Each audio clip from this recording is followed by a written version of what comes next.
নমস্কার বন্ধুরা, দেবযানীর রান্নাবান্নায় আপনাদের সবাইকে আরও একবার স্বাগত। কর্মাবাই খিচুড়ি। এই খিচুড়ি খাওয়ার জন্য শ্রী শ্রী জগন্নাথ দেব কেঁদেছিলেন। তিনি মন্দির ছেড়ে রোজ এক পর্ণকুটিরে যেতেন এই খিচুড়ি খাওয়ার জন্য।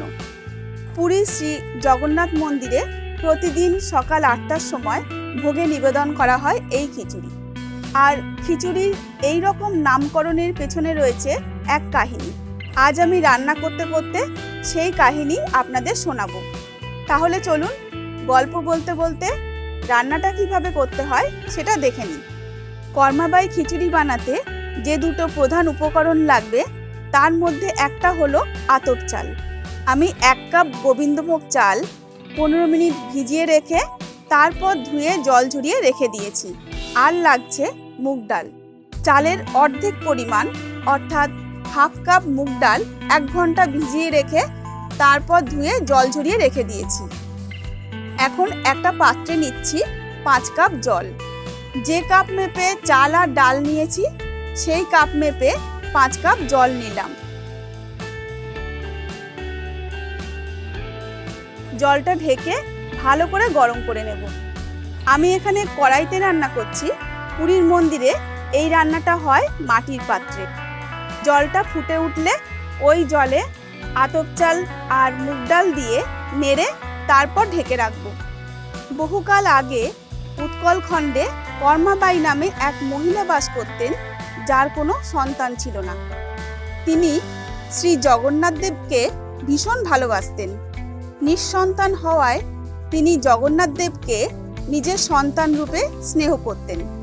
তার মনে হতো সকালবেলায় জগন্নাথ দেব ভীষণ ক্ষুধার্ত হয়ে পড়েন।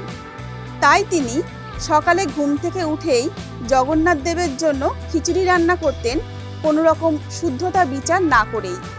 আর সেই খিচুড়ি জগন্নাথ দেবকে নিবেদন করতেন ভক্তি ভরে। জগন্নাথ দেব একটি ছোট বাচ্চার রূপ ধরে এসে সেই খিচুড়ি খেয়ে আবার মন্দিরের রত্নবেদিতে বসে থাকতেন। সেই মতো পূজারীও জগন্নাথ দেবকে রোজ রত্নবেদিতেই দেখতে পেতেন। 6 থেকে 7 মিনিট পর ঢাকাটা খুলে দিলাম 2টো তেজপাতা আর 1 টিস্পুন আদা বাটা। তারপর একটু নেড়ে নিয়ে আবার ঢেকে দেব। ঢাকা দিয়ে রান্না করার সময় গ্যাসের ফ্লেমটা একেবারে লোতে রাখতে হবে। 2 মিনিট পর ঢাকা খুলে কিছু মশলা অ্যাড করব। দেব স্বাদ অনুযায়ী সৈন্ধব লবণ, হাফ টিস্পুন হলুদ গুঁড়ো, 1 টিস্পুন গোলমরিচের গুঁড়ো আর 1 টিস্পুন ধনের গুঁড়ো। আবার ফিরে আসছি গল্পে। একদিন এক সাধু লক্ষ্য করলেন যে জগন্নাথ দেব রোজ সকালে শ্রীমন্দির থেকে বেরিয়ে কর্মাবাইয়ের কুটিরে যান, তারপর আবার তিনি সময় মতো মন্দিরে ফিরে আসেন। সাধু যখন সবকিছু জানতে পারলেন তখন কর্মাবাইয়ের কাছে গিয়ে বললেন যে এবার থেকে রোজ সকালে স্নান করে শুদ্ধ বসনে জগন্নাথ দেবের জন্য খিচুড়ি রান্না করতে হবে। তারপরের দিন থেকে কর্মাবাই সকালে উঠে বাসি কাজ সেরে স্নান করে পরিষ্কার জামা কাপড় পরে রান্না করতে শুরু করেন। এতে কর্মাবাইয়ের রান্না করতে দেরি হয় আর জগন্নাথ দেব ভীষণ ক্ষুধার্ত হয়ে পড়েন। মশলাগুলো দেওয়ার পর ভালো করে নেড়ে নিয়েছি।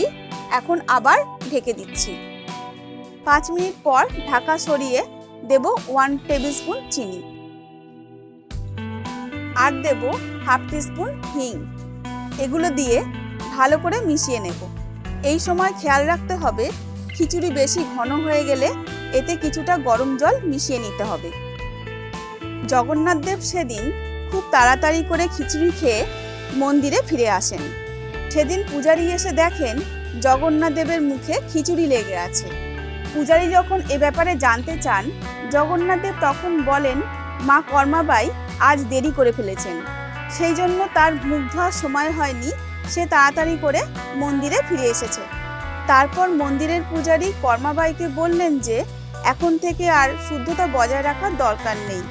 আপনি যেভাবে খিচুড়ি রান্না করে জগন্নাথ দেবকে সন্তান স্নেহে খাওয়াতেন সেইভাবেই খাওয়াবেন। এভাবেই চলতে থাকলো। একদিন দেখা গেল জগন্নাথ দেব কাঁদছেন, তার চোখ থেকে জল পড়ছে। পূজারী এর কারণ জানতে চাইলে জগন্নাথ দেব তার উত্তর দেন।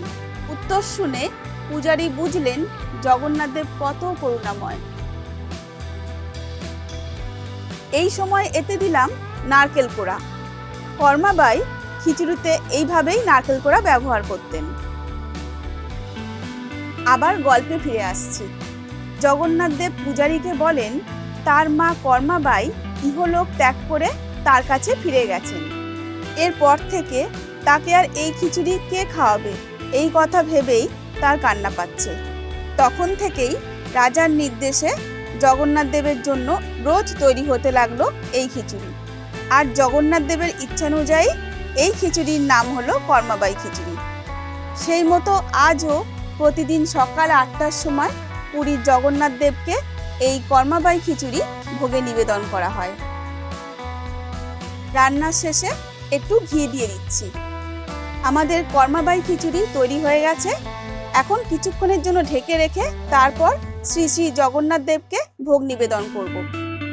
তাহলে বন্ধুরা আজ এই পর্যন্তই। আবার আসবো নতুন কোনো রেসিপির সঙ্গে।